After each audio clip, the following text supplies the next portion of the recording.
My family forged my signature to steal my house for my brother and his kids. One phone call from the bank destroyed their entire plan. I'm 31.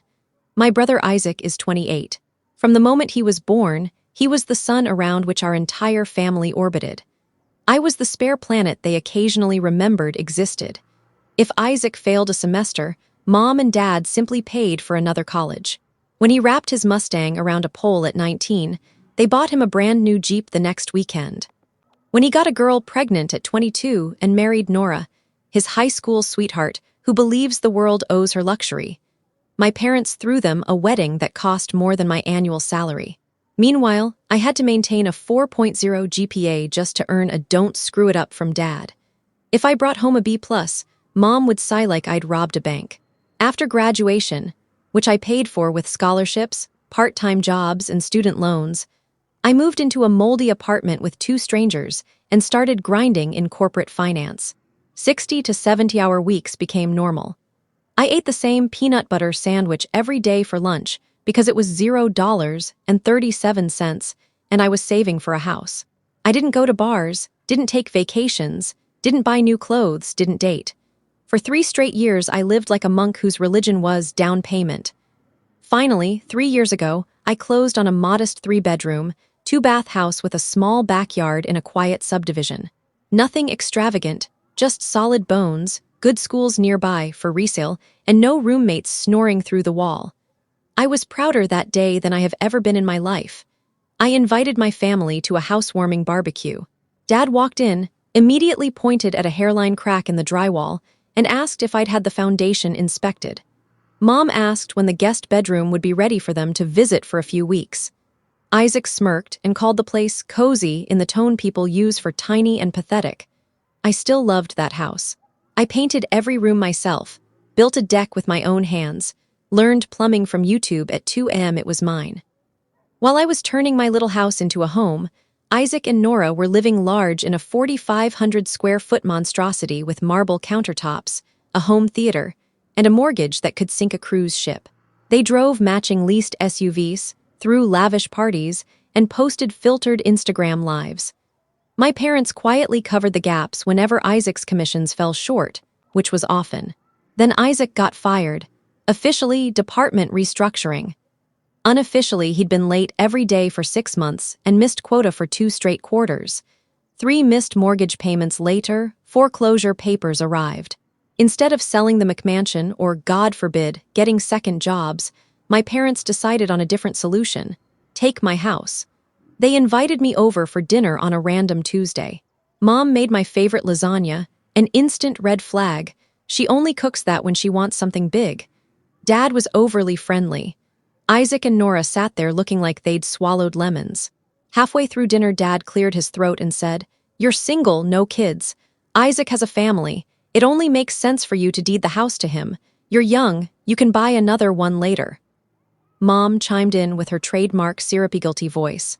"Think of your niece and nephew, sweetheart. They need stability." I stared at them, fork frozen halfway to my mouth. "You're asking me to give away the house I spent 3 years starving myself to buy so Isaac can keep living beyond his means?" Dad shrugged like it was the most reasonable request in the world. "Family helps family." I said no. The temperature in the room plummeted. Mom's fake smile vanished. Isaac stared at his plate. As I stood to leave, Mom muttered under her breath, "Then we'll just have to handle it another way." I laughed it off as empty manipulation. I was wrong. Exactly 8 days later, I was at my desk when my phone rang. My mortgage bank. A polite woman named Melissa asked me to verify details on the refinance application I'd submitted that morning. I told her I hadn't submitted anything. She read off the details.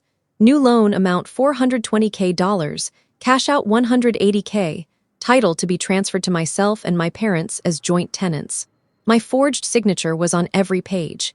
They had used old tax documents I'd left at their house years ago to copy my SSN, my income, everything. If their forgeries had been one shade better, the money would have already been wired to them, and my house would no longer be mine. The only thing that saved me was the bank's automated fraud detection system, flagging mismatched signatures, and an email address that wasn't mine. One routine verification call stopped the theft of everything I owned. I left work immediately, drove to the branch, and demanded to see the paperwork. The loan officer turned the monitor toward me. I felt the blood drain from my face. My parents had literally tried to steal my home through felony mortgage fraud. I had the bank freeze the file, printed every page, and right there in the branch, called my mother on speakerphone with the branch manager listening. Mom answered cheerfully. I said, "You tried to forge a refinance to steal my house." Pause, then, "Oh, don't be so dramatic. If you just helped your brother, none of this would have been necessary." I told her I was filing felony charges. She laughed and said, "You'd never send your own parents to jail. Watch me."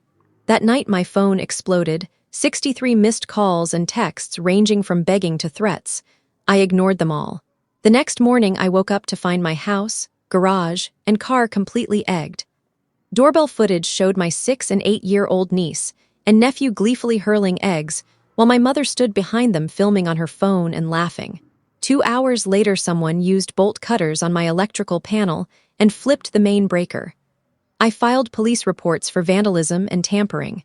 That evening, an envelope was shoved through my mail slot. Copies of psychiatric records from when I was 16. Normal teenage stuff, caught with weed once, grades slipped for a semester, spun by my parents into oppositional defiant disorder and conduct disorder. A handwritten note from Mom. "Drop the charges or these go to your employer and everyone you know." I retained a lawyer the next day. He ran background checks. Turns out my strict but honest parents were lifelong con artists. Dad had 3 tax fraud convictions in the 90s. Mom had 4 identity theft cases between 1998 and 2008. They'd been scamming people for decades and had simply never been caught targeting their own kids, until now. My lawyer pulled credit reports. They had taken out a $47,000 personal loan in my name 6 years earlier. Worse, they had opened credit cards and lines of credit using my niece and nephew's social security numbers, toddlers whose credit was already ruined before they started kindergarten. Isaac texted me at 1 a.m. begging to meet. We sat in a deserted Denny's. He looked like he'd aged 10 years. He admitted he'd overheard our parents joking about using your good credit years ago but thought it was hypothetical. He only realized how bad it was when loan sharks started leaving notes on his windshield mentioning his children's school. He begged me not to destroy Mom and Dad because the loan sharks would come for him and the kids next. I told him the kids would get help cleaning their credit, but our parents were going to prison. 3 nights later, my parents showed up at my door screaming that I was killing the family. I had already coordinated with my lawyer and the financial crimes detective. At exactly 8:30 p.m., 2 marked units, and a detective rolled up for a prearranged welfare check. Dad tried to run out the back. They tackled him in the yard. Mom wailed, "He's sending his own mother to jail," as they cuffed her. I didn't say a word. The evidence was overwhelming. Forged refinance docs, decades of prior fraud convictions, loans in children's names, recorded threats, vandalism footage. They took plea deals to avoid trial. Dad got 5 years prior record, Mom got 3. Their house was seized to pay restitution. Isaac's wife left him the day she found out, took the kids to her parents in another state. He gets supervised visitation on weekends. I still live in my 3-bedroom house. I installed a full alarm system, motion lights, and adopted a 100-pound German shepherd named Rex, who thinks strangers are a personal offense. Isaac and I exchange occasional texts about the kids' credit cleanup for the kids, nothing more. I haven't spoken to my parents since the day they were sentenced, and I never will again. Some people say blood is thicker than water. My blood tried to rob me blind, terrorize me, and ruin innocent children's futures to save their own skins. Water has been much better to me, friends who showed up with pizza and power washers, coworkers who covered my shifts, a lawyer who worked nights to protect me. I kept the house I earned with every skipped meal, every lonely weekend, every overtime hour. And for the first time in 31 years, I finally feel like I actually own something no one can take away. Thank you for watching my story. If you enjoyed it, please subscribe and press the bell icon. Stay tuned for more real-life stories, get more experiences.